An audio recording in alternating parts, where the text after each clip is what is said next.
Hey, we need to have a discussion about the rangefinder in Battlefield 6. A lot of people are giving a lot of advice and taking a lot of advice on the internet. That advice is generally bad. So let's start off with how the rangefinder works. When you have the rangefinder equipped to your sniper rifle in Battlefield 6, you can ADS in on any target you want.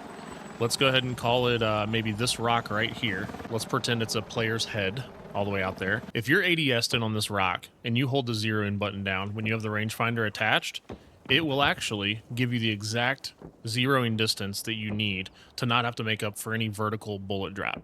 Super, super, super helpful. Here's where everything goes wrong.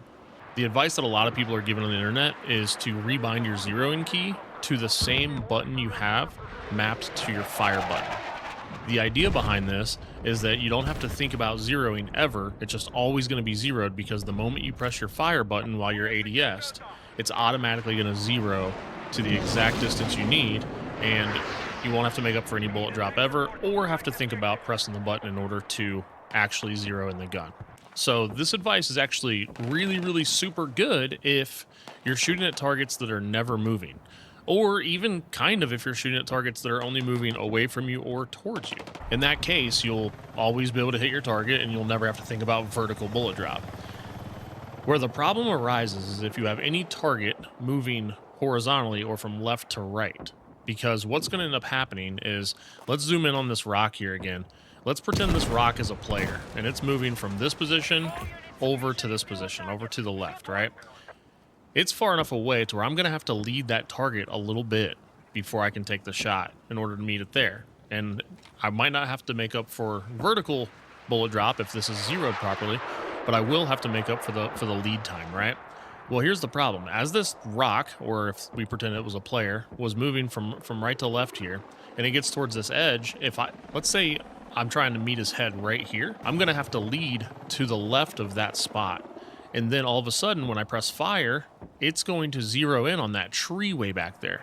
And it's going to be 408 meters, it looks like, away, instead of the 290 meters that it actually is. So what's going to happen is I may very well have led that target perfectly.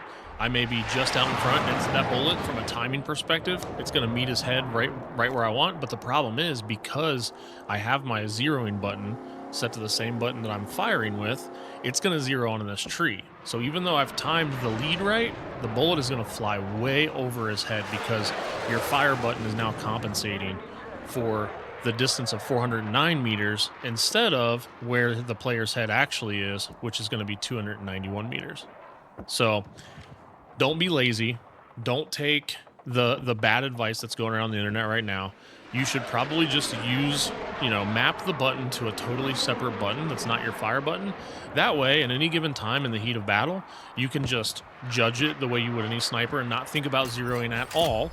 Or if it genuinely is a much further away target and you're trying to hit that shot and it happens to be moving, you can actually take the time to zero in your gun from a distance perspective by aiming at the person and then leading horizontally without having to worry about accidentally zeroing on something either way closer or way further away. I promise if you just take the time to learn how to use the sniper rifle and the rangefinder properly, you're going to have a much better long-term experience on this video game when it comes to sniping targets, and overall you're going to hit way more shots.